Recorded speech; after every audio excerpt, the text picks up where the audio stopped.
Achetez vos vêtements au poids, que vous ayez 20 ans ou que vous n'ayez plus 20 ans, ça vous fera faire des économies. Exactement, parce que d'ailleurs, dans cette boutique qui vend des vêtements au poids, je n'ai pas trouvé que des petites jeunettes de 20 ans. J'ai trouvé aussi des femmes un peu plus âgées qui ont trouvé un bon moyen de dénicher des bonnes affaires, des vêtements d'occasion de qualité, à moindre coût, parce que je crois qu'on ne peut pas faire moins cher. Acheter ces vêtements au poids. Vous pensez que c'est une idée folle? Regardez ce que ça donne. C'est génial. On va chez le primeur. Il y a des marchés au poids. Moi, je me souviens de ça à Bordeaux. Et là, ça revient parce que crise oblige, c'est une bonne solution pour s'habiller, pas cher et de qualité. Regardez ce que ça donne.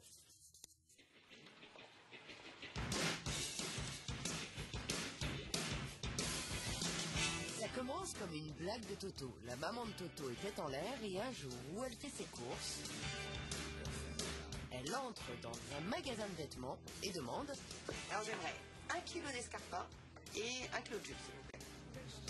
Et pourtant ce n'est pas une blague, il s'agit bien d'une boutique qui vend des vêtements au poids. Alors là, j'en ai pour 765 grammes de chaussures, ça ira. Nous avons ouvert ce magasin en 2012, qui est un remède contre la crise actuelle. La clientèle a un problème de pouvoir d'achat, elle a pratiquement plus d'argent, et de pouvoir acheter au kilo, ça lui permet d'avoir des prix pas chers du tout. Et surtout avec un produit écologique et mode et tendance. Dans ce magasin-là, qui fait une surface de 500 mètres carrés, nous avons plus de 100 000 articles. Tiens, ça c'est pile poil la couleur de ce printemps. Et oui, ici les vêtements sont donc d'occasion et vendus au gramme ou au kilo. Un bon pied de nez à la crise. De princesse. Les vêtements sont étalés sur 2 étages, tous bousculent entre différentes sphères bien répertoriées. Des chemises à perte de vue, des jupes, des rangées de bottes en cuir, des vestes, des chapeaux, des jeans à gogo.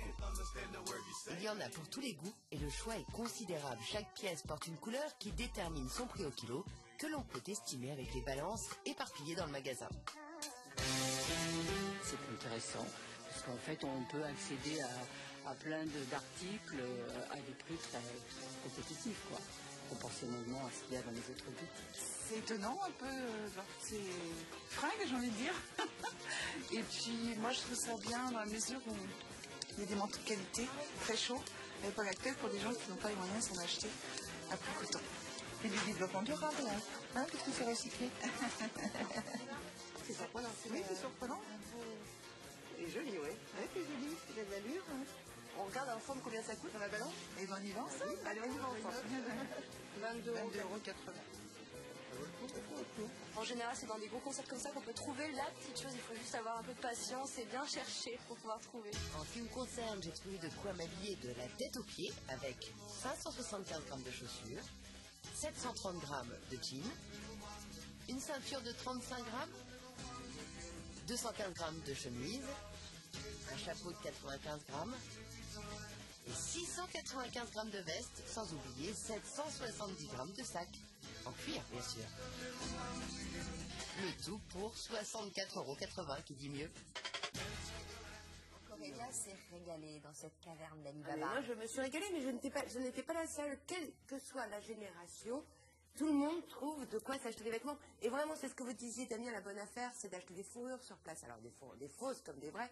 On va pas faire le débat, hein, je sais. Surtout des fausses, ça ferait mieux. Surtout des fausses. Voilà. Mais quand les achète en poids, je peux vous garantir que vous avez un manteau chaud, pas cher du tout. Alors, ils datent de quand, ces vêtements, et ils viennent d'où? Alors, il y a tout. Il y a des vêtements vraiment vintage, le terme est à la mode, hein, Sophie, et il y a aussi des vêtements très récents. Vous voulez savoir d'où ils viennent, ces vêtements? Bah oui, c'est la question que je viens de me poser. Parce que si je vous dis d'où ils viennent, au départ, vous allez dire, mais c'est pas possible. Vous avez vu ces bennes de collecte de vêtements que vous voyez un peu partout. Ouais. Vous dites que ça revient directement à l'association. Oui. Ça se passe pas du tout comme vous le pensez. Effectivement, ça revient indirectement à l'association, une association caritative. En fait, vous mettez des vêtements, ça revient pas à Emmaüs, au petit frère des pauvres. En fait, ça revient c'est une société de retraitement et de recyclage de vêtements qui récupère tout ça et qui, en fonction du poids collecté, va donner de l'argent aux associations. Ah bon? Ça, vous ne le saviez pas, je vous en bouche un coin. Bah oui. Mais en même temps, de toute façon, c'est bénéfique pour les associations qui n'ont pas le travail, le métier du recyclage de vêtements. Donc, ces bennes, elles vont dans une société de recyclage de vêtements. Et après, il y a des petits distributeurs qui rachètent à ces grossistes, finalement, des vêtements au poids et qui leur vendent comme chez le primeur. Regardez, qui veut ma belle robe printanière? J'ai une belle robe, là, vous en voulez pas? Mais il faudrait pas que ça, comment dire, démobilise les gens qui donnent leur parce que vêtements sachez à des que quoi qu'il associations. arrive, le vêtement que vous mettez dans la benne de collecte, c'est de l'argent donné aux associations indirectement. Donc vous faites une bonne action qui revient directement à ces associations. Sachez-le, c'est de l'argent, finalement. Donc moi, ce que je trouve rigolo, c'est effectivement d'acheter ces vêtements au poids. Et ce que j'ai appris dans ce sujet, c'est que moi, j'étais incapable de savoir que sur moi, j'avais au moins 1,5 kg de vêtements.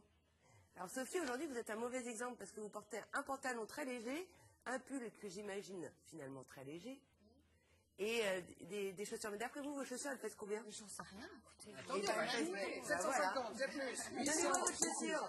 Ah non, il y a du talon, il y a du talon. Il y a du talon. C'est incroyable, les chaussures, ça pèse vraiment beaucoup de poids. Là, il y en a une. Voilà, pesez mes chaussures. Alors, je vais vous dire, regardez. Cette balance, hein. Elle est chouette, cette balance, non? Je vous en parlerai de toute façon cette semaine, des balances. Alors, Et alors? elle est bien, mais elle marche pas. Non, mais là, c'est la tare. C'est la tare. Grosse tare.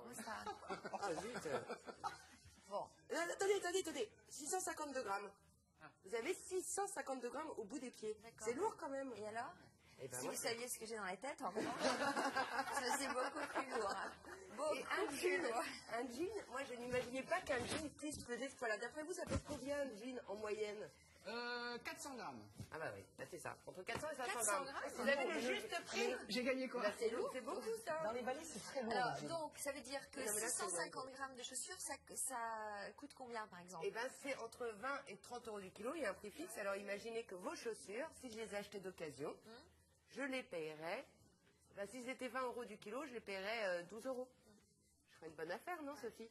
Donc, ça se passe où, ça? On doit aller Alors, où? actuellement, les magasins... Au départ, ça se faisait beaucoup en province. C'était dans les années 2000. En 2010, depuis 2010, ça revient en force. Et donc, vous en trouvez à Paris. Et surtout, cette marque compte en ouvrir pas mal d'ici 2013.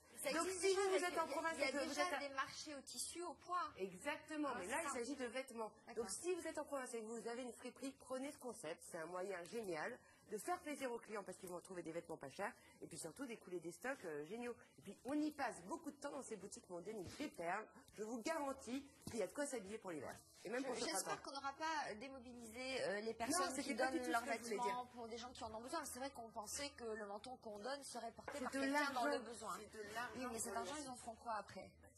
On va enquêter là-dessus quand même. Moi, Parce je propose, que, moi, justement, voilà, je propose vous allez pas. enquêter là-dessus parce que c'est vrai que on fait ça généreusement. On a très envie que son Mais ces continuez à vêtements le soient faire parce que portés c'est par de des gens l'argent qui est ont besoin. reversé à ces associations. C'est monnaie sonnante et trébuchante versus des vêtements dont ils ne savent pas vraiment gérer. Alors, peut-être pas pour Emmaüs parce que eux, ils vendent des vêtements, mais pour plein d'autres associations, c'est de l'argent et c'est très intéressant pour eux de collecter de l'argent plus que des vêtements. Alexandre. Beaucoup d'hommes nous disent à propos de vous, Aurélia, que ce matin, vous n'en avez pas pour très très lourd sur vous. D'après ce qu'on me dit. Mais c'est vrai que c'est charmant. Qui nous disent ça en disant, c'est Ça pas va, très il y très a des jours lourd. où je suis beaucoup plus légèrement Oui, mais là, vêtue, c'est hein. pas très très lourd, me dit-on. On ne manque pas de détails. Également, Pascal de Chelles dit, c'est absolument antidémocratique votre histoire. Les maigres et les petits s'habillent pour moins cher que les gros et les grands. C'est vrai également. Souvenez-vous de cette